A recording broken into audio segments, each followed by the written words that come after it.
नमस्कार। मेरो नाम चाहिँ हरिबहादुर साई मगर र खासै म यहाँ करिब 28 वर्ष जति म यो क्षेत्रमा यहाँ गोरखकाली मन्दिरको पूजाआजा क्षेत्रमा संलग्न छु र मेरो पुर्खाले सन्ततिले परापूर्वक कालदेखि नै पूजाआजा सञ्चालन पूजाको कार्य गर्दै आएको र अहिले पनि म यो मन्दिरमा पूजाआजाको काम गर्छु। र भाइ बहिनीले खासै म हिस्ट्री कल्चरको स्टुडेन्ट के अरे अध्ययन गरेको व्यक्ति त होइन, तैपनि एउटा परापूर्व कालदेखि हाम्रो सन्ततिले गरिआएको यहाँ गोरखकाली मन्दिर पूजाआजा गरिआएको र गोर्खा दरबारमा शाहवंशीय राजाको कसरी उदय भयो होइन, त्यो विषयवस्तुलाई अलिकता म भाइ बहिनीहरूलाई चाहिँ प्रश्न पार्न चाहन्छु। अलिकता ध्यान दिएर सुन्नु। म धेरै सुरुवातीबाट नै स्टार्टिङ पोइन्टबाट गर्ने हो भने त अलिक यसको विस्तृत छ, तैपनि म अलिकता सर्टकटमा चाहिँ म भाइ बहिनीलाई जानकारी गराउन चाहेँ। र गोर्खा राज्यमा कसरी शाहवंशीय राजाहरूको उदय भयो भन्ने विषयवस्तुमा तपाईँलाई भन्न चाहन्छु। मैले लमजुङ राज्यसित जोड्न चाहेँ। तपाईँ भाइ सरले सोसियल स्टडी सरले कालु शाहहरू सुन्नुभएको कास्कीबाट लमजुङ राजा भन्ने विषयमा सर्वप्रथम त्यहाँ लमजुङमा चाहिँ यशोवर्म शाहका छोरा यशोवर्म शाहले राज्य सञ्चालन गर्दथे। यशोवर्म शाहले चाहिँ को दुई भाइ छोरा थियो, एउटा नरहरि शाह र एउटा दरवेश शाह। नरहरि शाह चाहिँ ज्येष्ठ पुत्र भएकोले गर्दाखेरि चाहिँ जो ज्येष्ठ पुत्र छ त्यो राज्य भोकाधिकार चाहिँ ज्येष्ठ पुत्रको हुने प्रचलन हाम्रो परम्पराको हाम्रो सबैलाई थाहा भएकै कुरो हो। ज्येष्ठ पुत्र त नरहरि शाह त त्यहाँ लमजुङको राजा भए, हुनेवाला भए, तर कान्छो द्रवेश शाह त हुनेवाला भएन।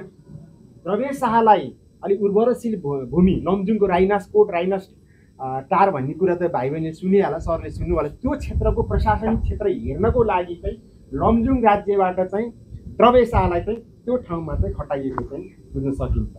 राइनास टार त्यहाँ राइनास टार कस्तो छ भन्दा अलिकति उर्वरशील भूमि, उत्पादनशील भूमि। त्यो बेलामा त उद्योग धन्दा कलकारखाना जहाँ चाहिँ त्यो के भूमि त्यही नै बढी चाहिँ मान्छेहरूले अलिकति त्यहाँको रीति चालचलन व्यवस्थापन गर्ने प्रचलन थियो। जब लमजुङको राजाको कान्छा छोरो द्रवेश शाहलाई राइनास टार हेर्न र नरहरि शाह त लमजुङी राजा हुनुभयो। त्यहाँ बस्दाखेरि चाहिँ गुरु गोरखनाथले चाहिँ द्रवेश शाहलाई पनि आशीर्वाद दिएको भन्ने किंवदन्ती पाइन्छ। किन भन्दा गोठमा बसेको बेलामा द्रवेश शाह गोठमा बसिरहेको बेला भनौँ न, त्यो बेला बसिरहेको राति आएर लट्टा जट्टा पालेको व्यक्ति विद्वान पुरुषले चाहिँ त्यहाँ ग्रोस मागेछ, दुध मागेछ भनौँ न, होइन हजुरलाई थाहा छ। मागिसकेपछि तल आँटीबाट तल झर्दाखेरि पुरा विद्वान जट्टा गट्टा भएका चाहिँ व्यक्ति देखिसकेपछि द्रवेश शाहले उहाँलाई बडो सत्तापूर्वक भावपूर्वक के गरेछ भन्दाखेरि उहाँलाई रातभरि खिरसिर बनाएर चाहिँ भोजन गराइसकेपछि त्यही बेलामा गोरखनाथले चाहिँ द्रवेश शाहलाई के आशीर्वाद ठिक छ, तिमी पनि कुनै एउटा ठाउँको राज्य कुनै एउटा ठाउँको चाहिँ राजा हुनेछ, कुनै ठाउँको चाहिँ राज्यको तिमी राजा हुनेछ भने त्यो बेला पनि आशीर्वाद दिएको चाहिँ हामी किंवदन्ती पाइन्छ। त्यस कारणले गर्दाखेरि द्रवेश शाहको विषयवस्तुलाई मैले अगाएँ। जब त्यो चेपेभन्दा पारी लमजुङ चेपेभन्दा वारी, चेपे नदीभन्दा वारी चाहिँ लिगलिग कोट, कतिपय अलिकता तपाईँहरूले सरले चिन्नु भयो होला, लिगलिग कोट लिगलिग राज्य। लिगलिग राज्यमा चाहिँ के थियो भन्दाखेरि त्यहाँको परम्परा त्यहाँको ट्रेडिसन कुराहरू चाहिँ प्रत्येक विजय दशमीको दिन जुन हामीले टिका लगाउँ विजय दशमी दिन टिका गर्छौँ, बडा दशमी विजय दशमी त्यहाँका सारा जनताहरूकै वरिपरि जम्मा हुने र राजा छान्ने परम्परा। जो चेपे नदीको किनारबाट चाहिँ लिगलिग कोट पुग्छ त्यो नै त्यो वर्षको लागि राजा हुने चाहिँ परम्परा त्यहाँको रीतिरिवाज परम्परा थियो। त्यही विषयमा चाहिँ तब त्यहाँका घरे मगर राजाहरूले राज्य गर्थे लिगलिग कोटमा। अब राजा छान्नको लागि त्यो विजय दशमीको दिन पुरो तामझामका साथ हर्ष उल्लासका साथ चाहिँ उनीहरूले राजा छान्ने काम गरिराखेका रहेछन्। त्यही समयमा मौका पारेर द्रवेश शाहले मौका पारेर आफ्नो अलिकता सैनिक सुदृढ गरे, सैनिक सङ्गठन विस्तार गरेर जब त्यो राजा छान्ने प्रक्रियामा भइरहेको बेलामा जुन लिगलिग कोटमा बाटोमा ढुकेर आक्रमण गरेर त्यो घले मगर राजाहरूलाई सिद्ध्याइसकेपछि त्यो 15औं शताब्दीमा आउँछ। त्यहाँ चाहिँ लिगलिग कोटको चाहिँ घले मगर राजालाई परास्त गरेर द्रवेश शाह चाहिँ लिगलिग कोटको राजा भयो। जब राजा भइसकेपछि अब जसले पनि अलिकति आफ्नो प्रगति अलिकति सक्सेस हुने गइसकेपछि अलिक मनोआकाङ्क्षा त बढिहाल्छ। अनि उसले के गर्न थालेछ भन्दाखेरि फेरि अलिकति सैनिक सुदृढ गरेर अझै म राज्य विस्तार गर्छु, लिगलीकोटलाई मात्रै होइन, म लिगलीकोटको मात्रै राज्य राजा होइन कि म अन्य ठाउँको पनि म त्यो ठाउँलाई चाहिँ एकीकृत गराएर म चाहिँ राजा हुन्छु भन्ने अठोटका साथ उसले सैनिक विस्तारहरू गर्न थाल्यो। र यो बेलामा त्यो गोर्खामा चाहिँ यो माझकोट भन्छ यसलाई, यहाँ 3वटा कोट छ, यसलाई उपल्लो कोट, यसलाई माझकोट, यसलाई तल्लो कोट भन्छ। यहाँ चाहिँ के थियो भन्दा खड्का मगरले राज्य सञ्चालन गरिरहेको चाहिँ बुझिन्छ। यहाँ त्यो बेलाको समय मानसिंह खड्का मगरले चाहिँ यहाँ राज्य सञ्चालन गरिरहेको भन्छन्। इतिहासमा कति सत्यता हो होइन। अब यहाँको मगर राजाले मानसिंह खड्का मगरले चाहिँ राज्य सञ्चालनको क्रममा अलिकति बेथितिको नियमहरू गरे, अनि जनतालाई सन्तोषजनक चाहिँ प्रशासन कुराहरू गर्न सकेन र उहाँलाई चाहिँ यहाँको भाइ भारदारले त्यो मानसिंह खड्कालाई चाहिँ रुचाइएन। नरुचाइसकेपछि यहीँको भाइ भारदारहरू चाहिँ लिगलीकोटको जुन राजा द्रविड शाह छ नि उहाँसित साँठगाँठ गरेर ठिक छ तपाईँ फेरि हाम्रो गोर्खाको पनि राजा भइदिनु पर्छ, हामी के सहयोग गर्नुपर्छ भनेर उसले अझै पोलिटिकल भनौँ राजनीति गरेर भित्रभित्र चाहिँ द्रविड शाहसँग यहाँको चाहिँ भाइ भारदारले चाहिँ अब साँठगाँठ तानामुना बुनेछ भनौँ त्यो बेलाको भाषा। अनि राजा नै उयो भाइ भारदार नै सेनाहरू नै द्रविड शाहपट्टि लगाइसकेपछि मानसिंह खड्काको कुनै सम्भावनै भएन।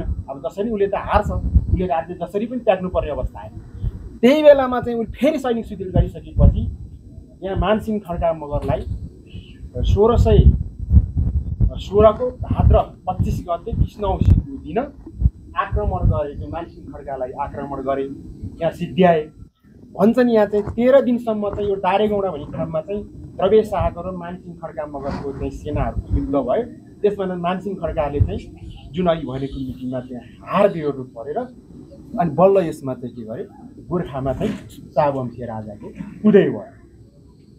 अब सबै राजाहरूको विषयमा पनि विस्तृत गर्दिनँ। द्रविड शाहले बल्ल चाहिँ गोर्खामा राज्यमा चाहिँ शाहवंशीय राजाको स्थापना गरे। एवं रीतिले चाहिँ मैले यो 10वटा समथिङ राजाहरूले चाहिँ गोर्खा राज्यमा गरे। पृथ्वीनारायण शाहभन्दा अगाडि र द्रविड शाहभन्दा पछाडि 10औँ राजाहरूले राज्य सञ्चालन गरे। राज्य सञ्चालनको सम्बन्धमा सबै राजाहरूले आफ्नो राज्यकालको समयमा चाहिँ आफ्नो कृतिहरू गरेका छन्। सबैले अहिले म भन्छु सबैले आफ्नो राज्य विस्तार कति गरे, आफ्नो शासनकालमा सैनिक सुदृढीकरण कसरी गरे, प्रशासनिक सुधारहरू के गरे, अनि कुन कुन नीति नियमहरू कानुनहरू ल्याए भन्ने विषय सबैले विस्तृत अहिले तपाईँले म्युजियम पनि देख्न सक्नुहुन्छ, स्टडी क्याप्सनमा छ, त्यो सबै नभनौँ अलिक समयको अभाव छ। त्यस कारणले अलिकति म चर्चित राजा जुन रामशाह, तपाईँहरूले पनि अलिकति इतिहासमा रामशाहका सुधारहरूको विषयमा, रामशाहको अब उसले गरेको देनहरूको विषयमा, राष्ट्रलाई गोर्खा राज्यलाई गरेको देनहरूको विषयमा अलिकता उहाँले गरेको योगदानको विषयमा कतिपय हिस्ट्रीका साथीहरूले चाहिँ सरहरूले चाहिँ पढ्नु पनि भएको त्यो विषय गोर्खा राज्यको इतिहास। रामशाह चाहिँ अलिकति प्रतापी राजा थिए, अलिकति धार्मिक पनि राजा थिए, अनि त्यस कारणले उसले चाहिँ न्यायिक पनि राजा थिए।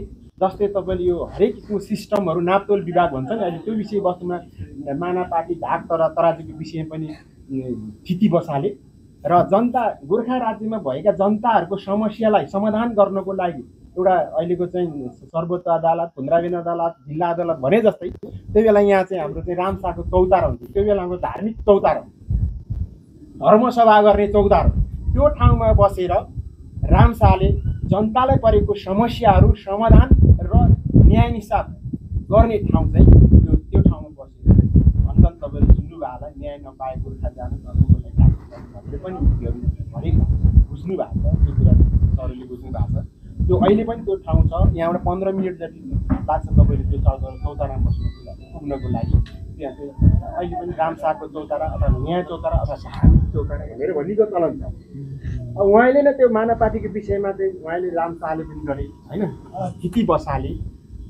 र मैले अहिलेको कुरा चाहिँ के भन्न चाहेँ, धार्मिक भन्नाले चाहिँ जब रामशाह चाहिँ अलिकति धार्मिक राजा, उहाँको श्रीमती लीलावती, रामशाहको श्रीमती लीलावती पनि धार्मिक तान्त्रिक शक्तिबाट देवीको रूप धारण गरेकी र रामशाहले 6 महिनासम्म कालीगण्डकीको तीरमा गएर तपस्या गरेको, कालीको साधना गरेर सिद्धि प्राप्त गरेर त्यसपछि विशेष रूपमा चाहिँ यो भगवतीको पूजा आज सञ्चालन गरेको चाहिँ धाइन्छ।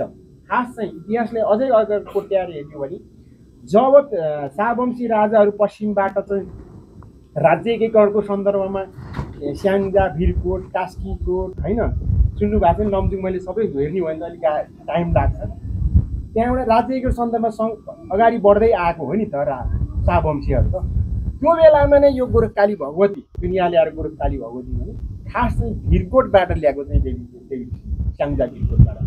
अहिले पनि यहाँ इतिहास के छ भन्दा पनि यो कालीको विषयमा स्याङ्जा भिरकोटबाट आएको व्यक्तिहरू नै उहाँहरूलाई यो क्षेत्रमा चाहिँ बसोबास गरेर राजाले स्थिति चलाएको के छ। देउता त ल्याएपछि पूजा विधि सञ्चालन गर्न सकिनेछ, नसकिसकेपछि अब तान्त्रिक शक्ति भागेर अब सिद्धि प्राप्त गरेको चाहिँ रामशाह त होइन।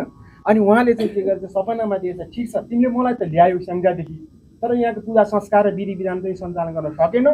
मेरो पूजा व्यवस्थापन गर्ने व्यक्तिहरू अब पूजाआजा गर्ने चाहिँ पुजारीहरू चाहिँ स्याङ्जा भिरकोटमा छ, उहाँलाई ल्याएर पूजाआजा सञ्चालन गर्ने भनेर पछि विशेष उहाँबाट ल्याएर स्याङ्जाबाट चाहिँ ती व्यक्तिहरू ल्याएर यो ठाउँमा बसोबास गर्नु दिएर अनि उहाँहरूलाई पूजा सञ्चालन गर्ने चाहिँ इतिहासमा पाइन्छ रामशाहको विषयमा होइन। त्यसपछि रामशाह एवं रीतिले रामशाह पछिले पनि हरेक आफ्नो राज्यकालमा चाहिँ कसैले कोठा बनाए, कसैले सिँढी बनाए होइन, दरबार वरिको संरचनाहरू बनाए। त्यो आफ्नो कार्यकालमा केही गर्न सक्ने उत्सुकता त सबै राजाहरूमा नि हुन्छ, केही गरे अलि ठुलो गरेन होला, सानतिना गरे। अब मैले चाहिँ भन्न चाहेँ अब एकैचोटि पृथ्वीनारायण शाह लगेँ नि, गोर्खाका राजा पृथ्वीनारायण नरगोपाल शाहका छोरा पृथ्वीनारायण शाह त यही ठाउँमा जन्मेका हुन् 1779 सालमा होइन। तपाईँले पौष 27 गरी यो विषय गर्नुमा त तपाईँले भन्नुभयो। जब यहाँ पृथ्वीनारायण शाह जन्मिसकेपछि राजा भएपछि 18 वर्षको मेरो राजा भयो भने सबैले पढ्या भने होइन। अनि राज्य विस्तारको क्रममा पूर्वतिर लाग्यो, नुवाकोट लाग्यो, दुईचोटि युद्ध गरेर 1801मा नि गरेका छ, फेरि 1800 गएर दुईचोटि युद्धमा चाहिँ दोस्रो युद्धमा चाहिँ नुवाकोट विजय प्राप्त गर्न सकेको देखिन्छ। जति पनि यहाँ भोक्ति संरचनाहरू भाइ बहिनी म के भन्न चाहन्छु, यो अघि मैले रामशाहलाई अलिकति कोट्याएँ, यो जति पनि संरचनाहरू यहाँको गोर्खा दरबार परिसरको भोक्ति संरचना सम्पदाहरू चाहिँ राजा रामशाहको पालामा बनेको चाहिँ हामी यहाँ पाइन्छ। सुरु स्टार्टिङ पोइन्टमा राजा रामशाहले थालनी गरेको र अनि एवं रीतिले त्यसलाई पुरा 2-3 वर्षपछि भनौँ त्यही पछिका राजा पछि 2-4 वर्षपछि चाहिँ यो सम्पदाहरू बनाउन सकिएको पाइन्छ। यो पृथ्वीनारायण शाहले बनाएको दरबार होइन, कतिपय साथीहरूले भन्छन् यो दरबार पृथ्वीनारायण शाहले बनाएको। पृथ्वीनारायण शाहले गोर्खामा भोक्ति संरचनाहरू केही गरेन। उहाँले चाहिँ यो जति संरचना गोर्खाका राजाहरू रामशाहको पाला सुरुवात भयो, अनि पछि त्योभन्दा पछिका राजाहरूले चाहिँ यसलाई सम्पन्न गर्ने काम गर्यो भने चाहिँ हामीले इतिहास त्यो पाइन्छ। त्यस कारणले गर्दाखेरि पृथ्वीनारायण शाह राजा भए, राज्य एकीकरणको सन्दर्भमा नुवाकोट गए, काठमाडौँ गए, मकवानपुर गए, तपाईँले चौधण्डी सबैतिर गए। जति पनि पृथ्वीनारायण शाहले चाहिँ बनाएको सम्पदाहरू चाहिँ हनुमान के अरे नुवाकोट दरबारमा देख्न सक्नुहुन्छ। प्रायः यही स्टाइलको भवनहरू दरबारहरू नुवाकोट सातले दरबारहरू, अनि यहाँ त्योभित्र पनि पाट छ कि यो महलहरूको, त्यो चाहिँ सबै पृथ्वीनारायण शाहले चाहिँ नुवाकोट काठमाडौँ बनाए। पृथ्वीनारायण शाह चाहिँ होस् यहाँबाट चाहिँ राज्य एकीकरण सुरुवात गरे, जति भोग्य संरचनाहरू सुरुवात चाहिँ काठमाडौँ एरियामा बनाए। ल म यो अलिकति दरबार परिसरको पाठहरूको विषयमा जानकारी गराउन चाहेँ। यो चाहिँ गोरखकाली माताको मन्दिर, यहाँ चाहिँ विशेष पूजा हुन्छ बडा दसैँ चैते दसैँमा, यो शक्तिपीठ हो। यो चाहिँ गोर्खा दरबार, त्यसलाई शीतल पाटी भन्छ। त्यो बेलाको समयमा राजा महाराजाहरू बिर्कीको समयमा चाहिँ अब राज्य सञ्चालन सम्बन्धी विषयवस्तुमा आफ्नो सदस्यहरू बसेर कसरी राज्य सञ्चालन गर्छन्, के गर्दाखेरि जनताहरूलाई उपयुक्त किसिमको चाहिँ दिन सकिन्छ, सेवा सुविधा दिन सकिन्छ भने त्यो ठाउँ बसेर चाहिँ राजपरिवार बस्छ। त्यसलाई भन्छ शीतल पाटी। अब यसलाई भन्छ यो रङ्गमहल भन्छ। यो गोर्खा दरबारमा विशेष पर्वहरू, दरबारमा पर्व पूजाहरू भयो, सांस्कृतिक कार्यक्रमहरू, नृत्य कार्यक्रमहरू त्यो भएको अवस्थामा चाहिँ राजपरिवारहरू चाहिँ यो काष्ठकला चाहिँ अलिक उत्कृष्ट छ, त्यो ठाउँमा बसेर चाहिँ राजपरिवारहरूले यहाँको पूजाआजाको चाहिँ दृश्यावलोकन गर्ने रहेछ। त्यस कारणले त्यसलाई रङ्गमहल भन्छ। भाइ बहिनीहरूलाई अब रङ्गमहल भन्छ। यहाँ चाहिँ यो 3 स्टेटबाट चाहिँ बनेको 4 तला छ यहाँ खास यो भवन चाहिँ। अब यसलाई चाहिँ मोर्मो सम्मारको कार्यहरू चाहिँ भइरहेको छ। यो काष्ठकलाहरू अलिकताको पुरानै हो, त्यस कारणले गर्दाखेरि भाइ बहिनीहरूलाई यो चित्र देख्नु भएको छ। यो हरेक तपाईँहरूले आफ्नो पैसामा हेर्नु होला, यहीँ गोर्खाको इतिहासबाटै हरेक कुराहरू चाहिँ भएको रहेछ अरे गुरु समिति। यहाँ हेर्नु त्यो पैसामा देख्न सक्नुहुन्छ नि, देख्नु भएको छ नि होइन त्यो पैसामा छ नि सर।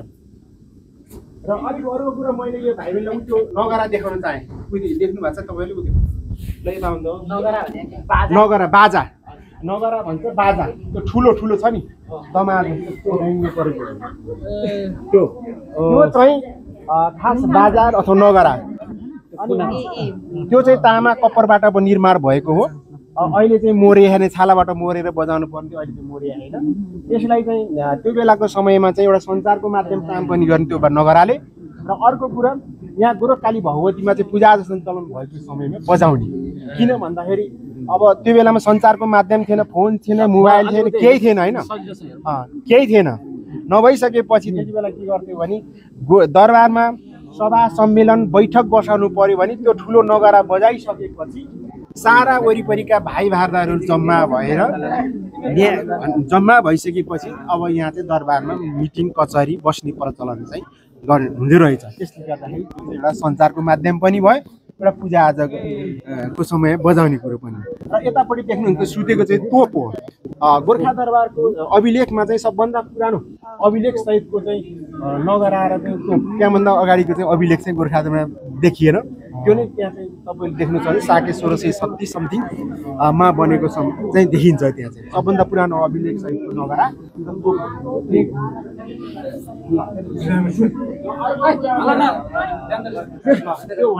र अर्को कुरा तपाईँलाई हाम्रो यो पाठलाई चाहिँ सुत्केरी कोठा भन्छ। पृथ्वीनारायण शाह जन्मेकै कोठा यो, त्यस कारणले गर्दा सुत्केरी कोठा भन्छ। र अहिले भित्र पसेर त्यहाँ तपाईँले देख्न सक्नुहुन्छ त्यो उतापट्टिको जुन अगेनो छ, बच्चाहरू जन्मिसकेपछि चेकताप गर्ने प्रचलन छ। अहिले पो हरेक किसिमको आधुनिक सामग्रीहरू छ र त्यो बेलाको समयमा केही हुन्थेन। बच्चा उतापट्टि अगेनो सेकताप गरेको अगेनो चाहिँ त्यहाँ छ। त्यो पृथ्वीनारायण शाह जन्मेको कोठा, सेकताप गरेको अगेनो र धोइ पखाली गरेको चाहिँ ढुङ्गो त्यहाँ चाहिँ भाइ बहिनीहरूले देख्न सकिन्छ। र अर्को कुरा मैले अब कता गोरखनाथ र पृथ्वीनारायण शाहको सम्बन्ध जोड्न चाहेँ। गोरखनाथ बाबा र पृथ्वीनारायण शाहको पृथ्वीनारायण शाह